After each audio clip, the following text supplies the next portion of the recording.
Mitra Sejalan, salam vokasi kuat menguatkan Indonesia. Selamat datang di Vokasi Indonesia bersama saya Nadila Wantari, di podcast yang bakal ngobrol-ngobrol nih bareng sama Mitra Sejalan yang telah menjadi partner-partner dari pendidikan vokasi.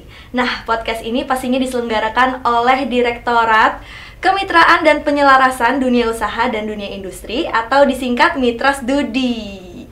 Nah, di tengah-tengah Nadila kali ini sudah kedatangan dua narasumber yang keren banget dari industri yang jadi perbincangan hangat belakangan ini. Jadi dari industri yang lagi rame-ramenya nih digencar sama anak-anak muda.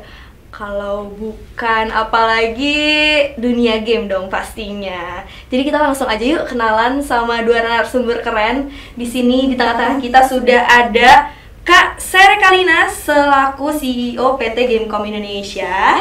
Dan juga Kak Kevin Septian selaku alumni SMK Grafika Desa Putra jurusan desain grafis yang sekarang sudah menjadi seorang desain grafis di salah satu company game nih. Keren banget. Terima kasih ya sudah datang dan menyempatkan waktunya. Jadi mungkin sambil kenalan sedikit, mungkin kita tanya dulu ke Kak Sere Kalina ya. Kak Sere Kalina ini kan aku ngelihat di Instagramnya kakak itu adalah seorang host dan juga mantan Putri Indonesia ya? Miss Indonesia. Nah, kok bisa sekarang menjadi seorang CEO game? Ya kan udah nyebrang banget nih CEO game. Dan boleh diceritakan gak sih Gamecom itu seperti apa dan apa yang dilakukan Gamecom? Oke, kalau kenapa bisa tiba-tiba nyemplung di industri game? Karena memang aku dari kecil suka main game gitu. Jadi aku dari kecil itu, karena aku dua bersaudara perempuan semua gitu. Jadi papaku nggak ada teman main kan, nggak ada anak laki-laki. Kebetulan waktu kecil aku agak tomboy. Jadi memang aku sama papa tuh bondingnya tuh dari game, dari PlayStation, terus ke ke game-game arcade dan segala macam. Itu tuh quality time lah gitu. Jadi memang tumbuh besar tuh main game sampai jadi hobi, sampai akhirnya ngelihat sekarang peluang bisnisnya ada ya gitu.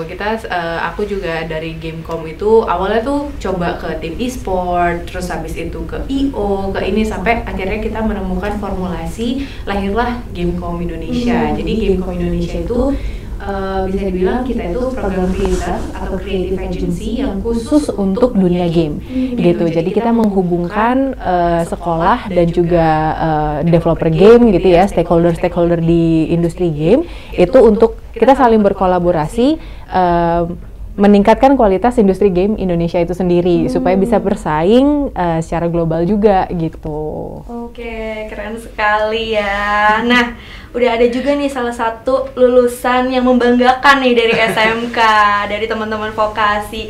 Boleh diceritakan gak sih Kak Kevin, gimana kegiatannya saat ini? Untuk kegiatan saat ini kan karena lagi bekerja di Sekuya. Iya, Sekuya itu apa sih Kak? Sekuya itu penjelasan singkatnya adalah developer game. Bikin game yang temanya anim. Dia itu RPG dan akan rilis di Desember nanti. Wow, sebentar lagi dong. Sebentar lagi. Jadi kebetulan aku itu ada di bagian desainnya. Sebenarnya awal mula masuk ke Sekuya itu emang nggak ada berbekal desain di bagian game. Jadi awalnya itu setelah lulus itu kerja di coffee shop, terus di otomotif dulu kan. Kalau desain itu kan setiap brand itu kan ada sifatnya masing-masing ya. Ada ciri khasnya masing-masing. Dia punya vibes-nya masing-masing. Jadi untuk tantangan masuk ke Sekuya itu lumayan berat ya. Lumayan berat. Jadi kayak yang tadinya dari otomotif itu stylenya kayak tiba-tiba pindah ke game, stylenya jadi kayak gini loh, jadi anim loh, yang desainnya tuh benar-benar berubah banget gitu. Jadi sekarang udah berapa lama nih Kak bekerja di industri ini? Di Sekuya udah 3 bulan. Baru banget ya. Jadi masih adaptasi. Iya. Itu tantangan terberatnya. Dan Kak Kevin ini kerennya baru lulus SMK, belum melanjutkan ke universitas, tapi sudah bekerja di industri game ya. Yes, jadi langsung turun ke lapangan. Wih, langsung SMK banget nih. Keren banget, keren banget. Nah, pertanyaan pertama dari aku buat kalian berdua nih ya, selaku orang yang bekerja di Indonesia di industri ini, kira-kira seberapa potensi sih industri game di Indonesia yang kita tahu kan udah jadi salah satu komoditas yang sangat-sangat maju banget, tapi kira-kira masih bisa lebih maksimal dan lebih berkembang lagi nggak sih? Bisa banget. Bisa Karena mungkin bisa dibilang industri game itu industri yang tidak akan pernah mati. Wow. Karena semua manusia butuh bermain. Itu kuncinya gitu. Masalahnya misalnya kalau misalnya dulu mainnya congklak, mainnya catur gitu ya, karet gitu, gitu main ya. karet gitu, main lompat Garuda gitu kan yang kayak gitu. Tapi sekarang akhirnya mainnya mobile games gitu, atau misalnya masih main catur tapi di komputer gitu kan. Nah, nanti di kedepannya dengan perubahan teknologi, perkembangan nanti akan beda lagi. Kita akan ada VR, akan ada AR, akan ada mungkin yang selama ini teknologi yang kita lihat di film-film, akhirnya bisa diciptakan di dunia nyata gitu kan. Tapi industri game itu, aku yakin itu bukan industri yang nggak ada habisnya sih, karena memang pada dasarnya manusia itu butuh bermain gitu. Tinggal bagaimana seberapa cepat kita mengikuti teknologi itu juga gitu. Jadi nggak usah khawatir sih kalau misalnya nggak usah khawatir sih kalau di industri game. Bakal mati nih karir gue stuck dong, ya Enggak, kan? bahkan maksudnya sampai lansia pun juga masih main game kan. Benar, gitu. benar, Maksudnya benar. kayak kalau misalnya kumpul-kumpul keluarga gitu juga pasti ada permainan ludo lah, Main atau sudoku main lah. sudoku lah atau apa gitu ya. Tinggal bagaimana kita nanti dengan kreativitas generasi-generasi yang baru itu akan mengemasnya seperti apa lagi gitu. Kalau dari Kak Kevin nih, ada nggak yang pengen ditambahin? Menurut kakak, kayaknya masih bisa berkembang banget sih, ini tuh belum maksimal gitu. Menurutku sih masih bisa banget. Masih bisa banget ya? Jelas, karena game itu kan berubah-berubah seiring berjalannya waktu. Nanti misalkan genrenya ini, genrenya A, terus nanti ke B, nanti bisa lagi ke C, nanti balik lagi ke A dengan inovasi yang baru, yang lebih bagus, lebih fresh gitu. Jadi tenang aja ya, Iya. buat teman-teman yang SMK-nya mungkin jurusannya animasi dan segala macam, jangan takut menganggur ya, karena peluangnya sangat banyak ya Kak ya. Nah, dari Gamecom sendiri ngelihat kondisi industri game di Indonesia nih seperti apa sih Kak saat ini? Potensinya besar sekali karena kita punya keuntungan dari demografik dan juga jumlah pemain game ya. Jadi dari mungkin data terakhir yang aku dapat itu dari 270 juta penduduk Indonesia, lebih dari 170 jutanya itu pemain game. Jadi 50% lebih ya gitu ya, 50. Jadi anggap aja setengah Indonesia nih udah marketnya kita gitu. Cuma memang masih didominasi dengan game-game asing yang datang ke sini. Kita masih mainin game lebih banyak yang kenal game-game dari China, dari US, atau misalnya dari negara-negara lain gitu ya. Belum terlalu kenal dengan game-game yang dari Indonesia gitu. Jadi potensi marketnya nih udah ada nih gitu. Pemainnya nih udah siap nih gitu ya. Tinggal gimana teman-teman rekan-rekan industri dari game developer untuk melahirkan judul-judul game baru gitu supaya bisa dinikmati oleh masyarakat Indonesia gitu. Benar itu jadi salah satu tantangan juga ya. Betul. Buat para pelaku industri game developer, bikin game yang menarik buat teman-teman gamers nih. Iya, karena sebenarnya yang aku lihat sih developer Indonesia bisa gitu ya. Maksudnya mereka mereka tuh tidak kehabisan ide, banyak kreativitas yang luar biasa gitu ya. Terutama kalau misalnya aku ngobrol sama adik-adik vokasi gitu ya, itu tuh mereka tuh untuk kayak aku pengen bikin game kayak gini, aku pengen bikin itu idenya tuh menarik gitu. Tinggal bagaimana dikemasnya, bagaimana mereka mendevelopnya dengan baik gitu. Karena game itu kan nggak hanya secara visual bagus, tapi harus bisa dimainin pastinya, gitu. Harus bisa dimainin dan dimainin dengan baik gitu ya. Kita kan juga kadang kalau misalnya main MOBA gitu ya, gitu lagi main ngadet-ngadet gitu kan Males, sebel ya kita iya. kita mainnya sebel gitu. Jadi ya memang itu perjalanan yang cukup panjang memang mendevelop game, tapi ya justru itu jangan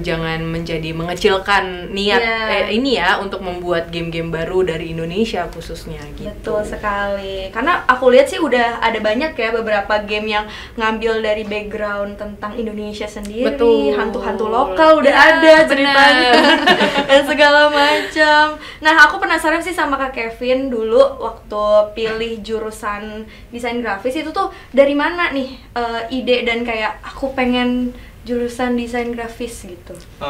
Mungkin gini, biasanya orang yang ambil jurusan di bidang kreatif itu berlindung di balik kata passion. Udah nggak lebih. Jadi mau jurusan A mungkin cuannya lebih banyak, mau jurusan B mungkin karirnya lebih bagus ke depannya. Tapi kalau untuk di bidang kreatif itu biasanya udah berlindung di balik kata passion aja.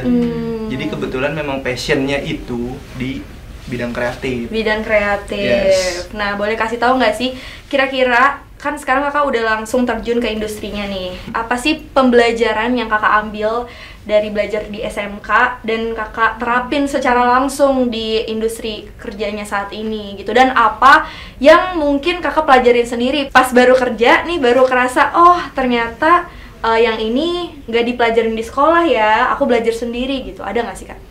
Banyak Banyak ya? banyak. Banyak. Mungkin kalau SMK itu kan memang dia kan didesain itu untuk siap kerja aja, tapi bukan untuk langsung jago di kerjanya gitu. Jadi kalau SMK itu ya mempelajari hanya basic-basicnya saja. Jadi untuk yang bagian advance-nya itu harus terjun langsung dari pengalamannya. Yang dipelajarin pun juga ya udah basic-basic aja. Jadi harus benar-benar memang terjun langsung untuk tahu dunia kerja tuh seperti ini loh gitu. Beda ya. banget, Beda ya. Nah, kalau dari Gamecom sendiri dengan melihat tantangan yang tadi Kak Kevin sebutkan, ada nggak sih kayak tadi kan Kakak sebutin ya udah bekerja sama dengan sekolah-sekolah vokasi untuk mengembangkan SDM. Nah, itu tuh kira-kira programnya tuh seperti apa aja sih Kak? Jadi kalau dari Gamecom sendiri, memang tahun ini ya puji Tuhan diberikan kepercayaan juga sama Ditjen Vokasi untuk bekerja sama dengan beberapa sekolah di area Jabodetabek untuk kita melakukan penyelarasan kurikulum gitu. Jadi kan memang kita udah banyak nih dengar cerita baik dari misalnya teman-teman yang kayak Kevin gitu ya, lulusan SMK yang sudah terjun ke dunia kerja, atau teman-teman yang punya perusahaan ya developer game gitu ya. Kita udah apa sih problemnya apa sih gitu. Memang kesulitan utama adalah mendapatkan tenaga kerja yang compatible gitu, mendapatkan tenaga kerja yang punya skill-skill yang dibutuhkan gitu ya. Sementara memang kalau skill di industri game ini tuh nggak bisa dipatok satu gitu. Misalnya kayak game aja jenisnya beda-beda ya. Misalnya kayak Sekuya ini kan MMORPG gitu. Itu pasti beda cara pendevelopannya dengan misalnya game yang MOBA atau misalnya game yang FPS yang tembak-tembakan gitu ya. Atau game yang bahkan kayak misalnya Sekuya bikin di mobile, nanti untuk misalnya bikin di PC itu beda lagi tuh ini skillnya. Jadi memang sangat beragam skill yang dibutuhkan gitu. Jadi untuk kondisi saat ini yang sering aku dengar itu karena tenaga ahlinya atau pekerjanya ini masih langka, akhirnya angkanya tinggi ya kan. Jadi karena kalau dia yang udah punya skill pasti wah ini aku dicari nih dari semua perusahaan. Udah beda ya. Rate-nya udah pasang harganya udah tinggi gitu. Sementara industrinya mungkin banyak yang belum mampu untuk afford pekerja seperti itu. Akhirnya mereka ngambil lulusan vokasi, tapi lulusan vokasinya masih banyak yang harus mereka pelajari gitu kan. Jadi itu yang berusaha Gamecom jembatani supaya gimana misalnya yang kayak Kevin gitu dari desain grafis, tapi desain grafis yang memang dibutuhkan untuk game gitu. Karena pasti desain grafis yang mungkin percetakan itu beda lagi, desain grafis yang untuk iklan, advertising itu beda lagi gitu. Tapi memang benar-benar kita fokuskan desain grafis yang dibutuhkan oleh game. Begitu juga misalnya kayak RPL gitu ya, rekayasa perangkat lunak yang dibutuhkan untuk industri game gitu. Jadi program itu sih yang sedang kita bentuk gitu, penyelarasan kurikulum seperti itu. Jadi menarik banget ya.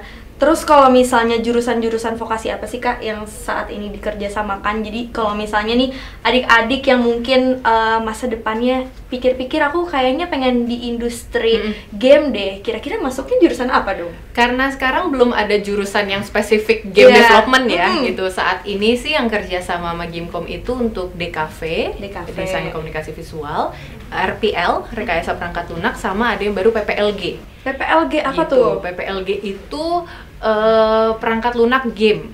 Oh. Gitu. Itu baru, itu masih baru sih gitu. Sebelumnya memang masih lebih banyak sekolah vokasi yang pakainya RPL. Oke. Gitu. Ada baru beberapa karena equipmentnya beda gitu. Itu juga jadi PR tambahan tuh, karena setiap vokasi itu mereka punya fasilitasnya beda-beda, nggak sama gitu, nggak seragam gitu ya. Gitu. Misalnya sekolah yang ini komputernya adanya spek yang A gitu, di SMK yang ini speknya B gitu. Jadi itu juga harus kita selaraskan memang semuanya gitu. Nah, tadi Kak Kevin kan udah cerita tentang tantangan ya untuk bisa masuk ke dunia industri. Nah, kira-kira punya tips gak sih buat adik-adik vokasi di rumah nih? Skill apa yang harus dimiliki untuk bisa stand out nih dari pesaing-pesaingan yang lain gitu? Skill yang harus dimiliki itu pertama jago beradaptasi. Wow. Itu penting banget. Jadi kayak tadi udah dibilang, pindahan dari A terus ke B itu butuh adaptasi. Nah, skill adaptasinya itu yang harus dipertajam. Misalkan contohnya kayak stylenya tadi dirubah lah. Jadi itu ya memang harus beradaptasinya yang dijagokan di situ gitu. Selain itu ada lagi? Mungkin kemampuan bahasa atau kemampuan membuat desain yang lebih, apalagi itu aja sih menurut kakak yang paling penting. Menurutku sih adaptasi ya. Adaptasi ya, dari lingkungan apa aja, karena kan tadi Kak Sere cerita kan gamenya tuh beda-beda ya, bahkan dari satu game aja bisa develop ke hal-hal yang lain dan itu butuh adaptasi yang cepat. Nah, kalau dari kakak punya nggak tips nih yang kayak, nih kalau kamu punya skill ini sebenarnya kurang nih, harus ada skill-skill yang lain yang harus dimiliki? Kalau aku sih mungkin ini nggak cuma di industri game ya, tapi secara keseluruhan gitu. Yang paling penting itu selain memang adaptasi itu penting banget, sama etos kerja sih ya. Etos kerja itu harus dijunjung tinggi gitu, karena memang belajar di sekolah dengan belajar di kantor itu beda sekali gitu ya, gitu. Pressure-nya beda ya. Pressure-nya beda gitu. Karena memang aku juga dari Gamecom sendiri kita tuh sering terima anak magang dari vokasi juga gitu, supaya yuk langsung pengalaman gitu kan. Misalnya kita tuh misalnya Gamecom bikin event atau misalnya kita bikin program-program gitu ya untuk industri game gitu, supaya mereka bisa terjun langsung gitu.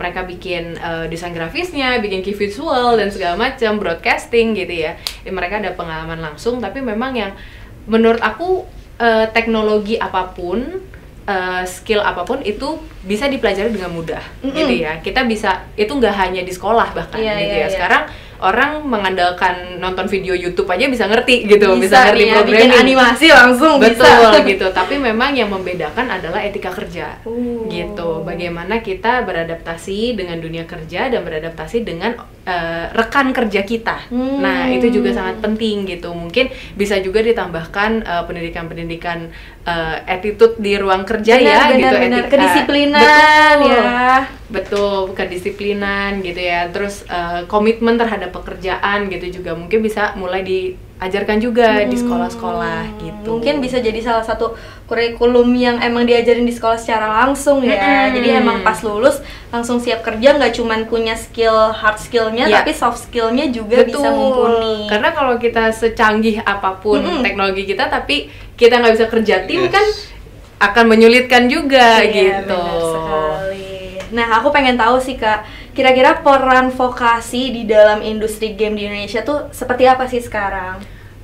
Perannya yang pasti besar ya, karena kan memang ini adalah pendidikan gitu. Pendidikan itu adalah sesuatu yang sangat penting gitu ya. Aku sangat percaya kalau misalnya pendidikan itu sangat penting gitu. Walaupun dibilang kita bisa belajar dari YouTube, kita bisa belajar dari ini, tapi aku pribadi sih percaya sekolah itu penting sekali gitu. Jadi walaupun memang pasti tidak ada sekolah yang sempurna gitu ya, pasti akan ada kurang-kurangnya, tapi memang sangat penting untuk perkembangan industrinya itu sendiri gitu, karena dari situlah nanti industri akan mendapatkan tenaga kerja yang baru gitu. Jadi aku sangat ingin mengajak teman-teman industri, ayo kita support juga pendidikan ini supaya nanti ya, karena yang ada kerja di industri sekarang kan nggak akan selamanya kerja pasti akan pensiun ya. Betul, pasti kan akan ada waktunya juga. Nah nanti kedepannya siapa yang lanjutin gitu, misalnya kayak Gamecom gitu ya, misalnya kayak tim aku nih, nggak mungkin mereka sampai umur 80 gitu kan kerja di Gamecom gitu, pasti akan ada regenerasinya. Siapa yang akan nanti yang tim sosmednya atau siapa yang tim programnya dan segala macam gitu, itu pasti harus ada regenerasi, dan itu kita butuhkan adalah tenaga kerja yang memang lahir dari sekolah gitu. Mau gimana pun kan juga pasti kan kita kalau misalnya lamaran kerja ya kan kita lihat lah, misalnya minimal D3 atau minimal misalnya SMK gitu kan, D3, D4, S1 kayak apa gitu, pasti ijazah itu memang tetap perlu dibutuhkan itu sebagai tolak ukur. Benar. Karena kalau misalnya tidak lulusan dari sekolah, takutnya ya kita juga nggak tahu tolak ukurnya. Gitu. Dan sekarang kan sudah banyak juga ya Kak sertifikasi kursus-kursus. Betul, dari sertifikat itu juga short penting. course untuk animasi, desain grafis gitu, udah banyak juga yang bisa dipelajari dan dapat sertifikasinya di luar dari sekolah gitu. Nah, kalau dari Kak Kevin sendiri nih, kira-kira pas masuk ke industri ini kan baru 3 bulan ya, jadi masih informasinya nih masih anget banget gitu kan. Kira-kira apa sih yang menurut Kakak jadi tantangan, apalagi kan kalau nggak salah kantor Sequoia ini dari luar negeri ya Kak, apa gimana nih? Iya, jadi Sequoia itu base-nya di Singapura. Di handle sama Ko Joshua Budiman. Itu CEO-nya Sequoia. Jadi inkubasinya dari Qingdao. Itu base-nya di Singapura. Untuk tantangannya sendiri, mungkin karena seputaran desain tuh balik lagi tetap ke stylenya sih. Ke stylenya ya. Tetap itu tetap yang menjadi tantangan gitu. Jadi mungkin tantangan lainnya kalau kerja, karena kan aku kan kerjanya kebetulan WFA ya, full ya. Iya, WFH. Ya. Jadi mungkin bisa kerjain sampai malam. Iya, nggak punya jam kerja nggak ya. punya jam kerja yang tetap gitu. Jadi berubah-ubah kalau lagi butuh banget nih, ya udah dikerjain, ya urgent gitu, ya udah kerjain gitu. Tapi kalau lagi santai ya santai gitu. Jadi benar-benar bergelombang lah jam kerjanya, enggak yang 9 sampai 5 jadi gitu, mungkin tantangannya adalah menjaga kesehatan ya. Iya itu secara langsung itu sih. Benar-benar. Tapi memang kalau industri game atau mungkin teknologi ya, itu memang problemnya itu adalah kita butuh pekerja yang tahan banting. Tahan banting dalam artian sebenarnya kalau sekarang kan banyak bilang work life balance gitu ya, tapi itu nggak bisa selalu diterapkan karena kita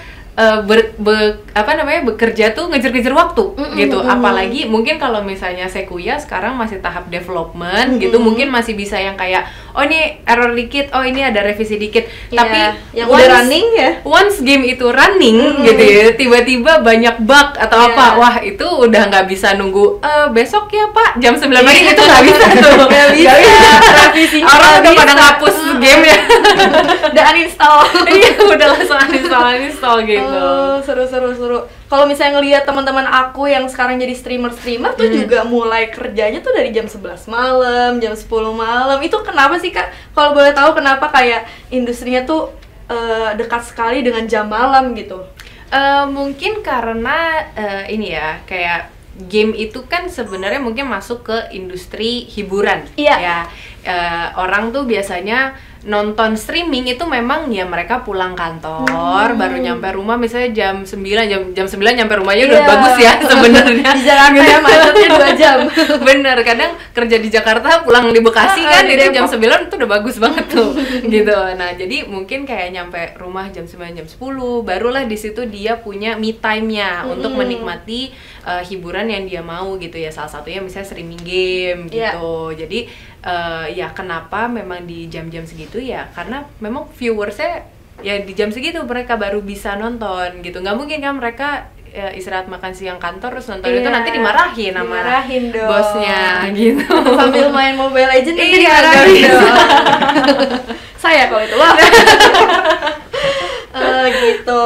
Nah, terus gimana nih Kak kayak melihat kan sekarang perkembangan game lagi maju banget, tapi juga banyak juga nih sisi-sisi negatifnya, kayak misalnya anak kecil yang kadang suka lupa waktu, ya kan, atau kayak jadi ngomongnya tuh rada kasar-kasar, itu kan jadi salah satu kekhawatiran untuk ibu-ibu ya, moms ini kan, untuk mendidik anaknya tuh kayak agak susah. Nah, itu kira-kira dari sisi pendidikan dan sisi personal dari Kak Kevin nih, kayak kira-kira ada nggak sih yang bisa kalian sarankan nih untuk teman-teman vokasi di rumah?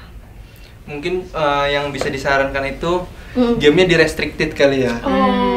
Jadi misalkan penggunaan kata-kata kasarnya itu dijadiin bintang, disensor gitu ya. Atau mungkin kalau kelamaan bermain game itu balik lagi ke peran orang tuanya. Bisa jadi HP-nya mungkin dikasih timer. Iya, benar-benar. Iya. Kalau ponakan aku gitu tuh, sejam udah nggak bisa lagi mati HP-nya. Iya, gitu ya. Mungkin ya itu. Oh iya. Nah, kalau dari kakak nih dari sisi industri yang melembagain games. Kalau menurut aku sih itu collective effort ya. Maksudnya nggak bisa cuma orang tua aja gitu atau misalnya guru aja gitu. Memang itu harus bersama gitu ya. Misalnya gimana kita itu dia juga pentingnya kita punya game-game dari Indonesia. Karena kita jadi bisa memberikan koridor yang sesuai dengan nilai-nilai Indonesia. Gitu. Jadi misalnya kayak misalnya kostum ini deh, kostum karakter game. Misalnya gitu ya, kostum karakter game.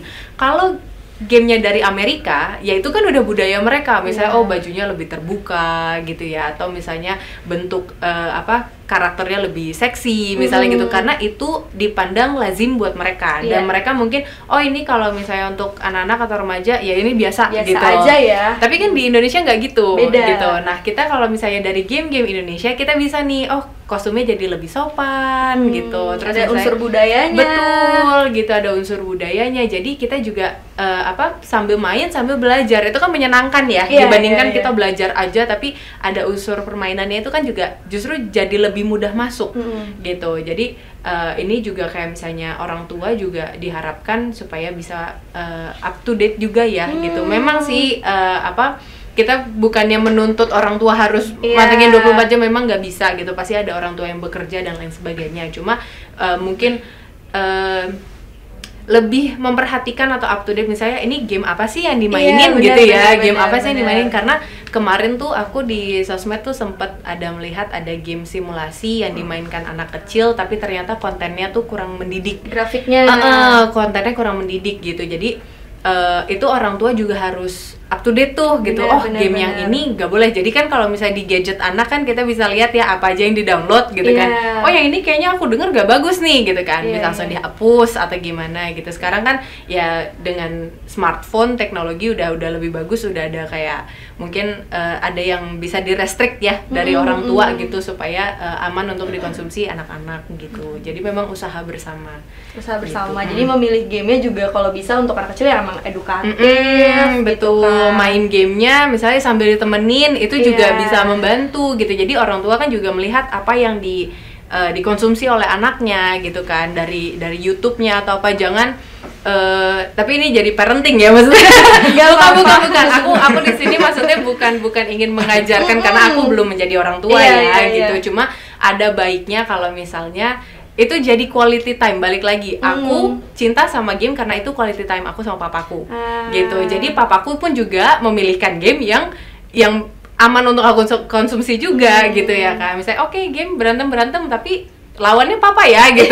Maksudnya jangan tapi ini game aja ya, gak boleh yang di dunia nyata misalnya gitu kan gitu. Nah itu kan dengan secara tidak langsung papaku juga memantau apa namanya konsumsi konten yang aku terima gitu kan. Jadi mungkin bisa juga jadi main bareng sama mama, main bareng sama papa gitu ya kan, untuk ini khususnya untuk anak-anak usia dini ya.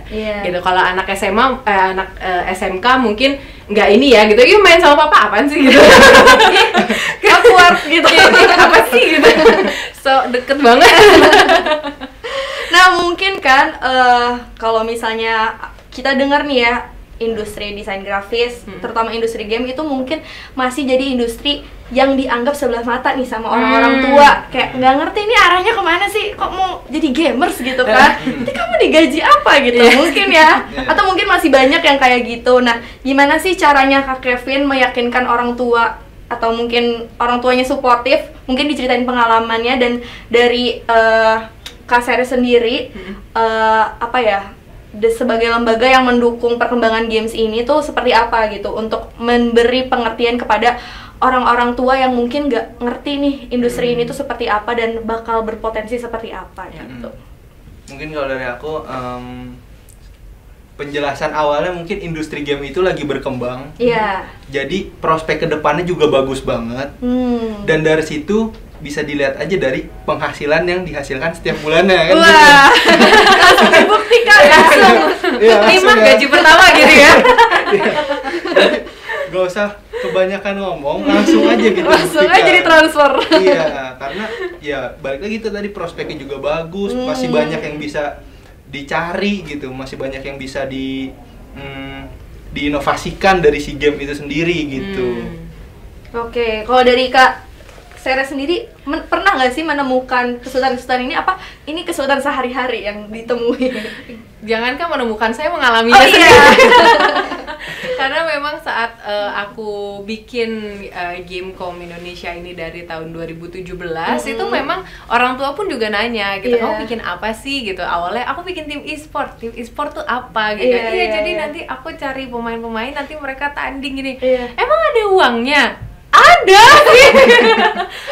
sih gitu kan, misalnya kayak emang ada bisnisnya, tapi memang itu dibutuhkan komunikasi yang berkelanjutan. Ya gitu, nggak bisa cuma kayak jelasin sekali yang ada jadi berantem ya kan, karena orang tuanya tidak mengerti, anaknya mungkin kurang bisa mendeliver atau kurang bisa menjelaskan dengan cara yang orang tua pahami gitu ya kan. Tapi dengan dengan berjalannya waktu, lama-lama kan kayak aku sering cerita gitu ya sama orang tuaku gitu kan, tim aku menang ini loh gitu, terus ini Gamecom ada kerja sama ini loh, akhirnya lama-lama mereka mengerti gitu ya, kayak memang ternyata ada masa depannya, memang ada prospeknya gitu, yang ya lama-lama akhirnya mereka juga mendukung gitu. Aku juga sama dulu yang anak-anak tim e-sport aku gitu ya, itu tuh juga mereka tuh awalnya kalau misalnya pengen tanding tuh pasti berantem dulu tuh sama mamanya gitu, karena kan PR-nya udah belum gitu kan, atau misalnya tugas-tugasnya udah belum gitu kan. Tapi ya lama-lama begitu aku selalu nasehatin mereka jangan dilawan balik gitu.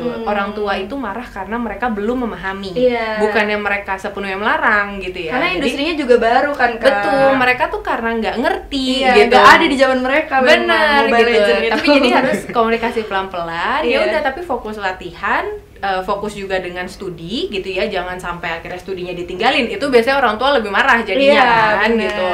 Tetap tugasnya di ini, nilai jangan merosot gitu ya. Tapi kalau misalnya pengen karir jadi pemain e-sport, ya itu harus balance sampai akhirnya kalian memenuhi kewajiban kalian sebagai anak, sebagai murid gitu ya. Nanti begitu lulus, kejar tuh langsung ininya, karena kesempatannya banyak kok gitu ya, nggak yang berarti kalau aku lulus SMA aku udah terlalu tua, enggak lah gitu. Masih bisa main game tuh sampai aku umur 30-an aja masih main game gitu kan. Jadi maksudnya tenang aja, jangan buru-buru deh. Gak usah buru-buru gitu. Jadi dinikmati, dijalani, namanya kewajiban ya gitu ya, sambil kita juga pelan-pelan. Misalnya kan kalau misalnya kita prestasi di e-sports misalnya gitu ya, berprestasi di e-sports, lalu juga orang tua kan kayak, oh ya ini ternyata anakku jadi banyak pialanya gitu, jadi banyak sertifikatnya gitu. Nanti mungkin ada kalau misalnya di luar negeri ya gitu, itu ada beasiswa e-sports gitu. Nah itu mungkin bisa juga diterapin di Indonesia mungkin gitu ya. Jadi di masa depan betul kan, kalau misalnya di sini kan misalnya basket ya, misalnya basket atau sepak bola atau mungkin bulu tangkis gitu ya, ada beasiswanya. Mungkin nanti kedepannya akan ada juga beasiswa e-sports gitu. Karena Jadi, sudah ada kejuaraan nasional juga ya, Kak? betul, dan itu juga tim-tim Indonesia juga menang kok internasional gitu ya. Jadi memang potensinya ada, tinggal gimana nanti kita memberikan benefit-benefit tambahan juga yang akhirnya membuka pikiran orang tua gitu, kalau misalnya ini memang industri yang layak untuk didukung. Dan akan terus berkembang, gak ada matinya kata Kak Sere ya. Wah, seru banget ya perbincangan kita hari ini, tapi sayang sekali waktunya sudah mepet. Tapi mungkin aku pengen denger sedikit nih rangkuman dari Kak Sere dan Kak Kevin, kira-kira apa sih harapannya untuk kemajuan industri game di Indonesia, dan khususnya buat adik-adik vokasi nih yang mungkin masih ragu atau masih kayak emang ini ada masa depannya nih karir di dunia game ini. Ada nggak sih yang pengen Kakak sampaikan untuk teman-teman vokasi di rumah? Kamu dulu atau Kakak aku dulu? dulu? Pesan-pesannya mungkin buat adik-adik vokasi, kalau misalnya memang sudah passion ya, kalau misalnya udah panggilan jiwa nih, kita ngomongnya udah panggilan jiwa nih ya. Kalau misalnya memang sudah passion di dunia game, jangan ragu untuk mengejar passionmu di situ gitu, karena industri ini masih sangat muda di Indonesia gitu ya, masih banyak yang bisa dieksplor dan memang tenaga kerjanya masih sangat dibutuhkan gitu. Jadi kalian mengenyam pendidikan yang baik, belajar yang serius juga di sekolah supaya nanti juga ada kesempatan magang langsung di industri gitu. Kalian bisa terjun langsung gitu, pastinya dengan nanti kalian magang dan terus misalnya langsung kerja di industrinya gitu, kalian akan merasakan betapa bangganya bisa merilis sebuah game pastinya gitu ya. Begitu akhirnya tiba-tiba game itu dimainin 10.000 orang, 20.000 orang, milestone-nya itu akan nikmat gitu loh dirasakan gitu ya. Belum lagi game itu banyak eventnya, ntar tiba-tiba misalnya nih kayak Kevin gitu ya, dia bikin satu karakter misalnya di Sekuya gitu, terus nanti ada event, ada orang yang cosplay pakai karakternya, itu pasti akan seneng gitu kan. Itu kayak itu karakter aku yang bikin gitu. Cosplay loh. Iya, jadi menurut aku nggak usah ragu gitu ya, ini memang potensi industrinya sangat besar, jadi tinggal persiapkan diri kalian sebaik-baiknya supaya bisa terjun langsung ke industri, membawa perubahan dan juga perkembangan untuk industri game Indonesia menjadi lebih baik.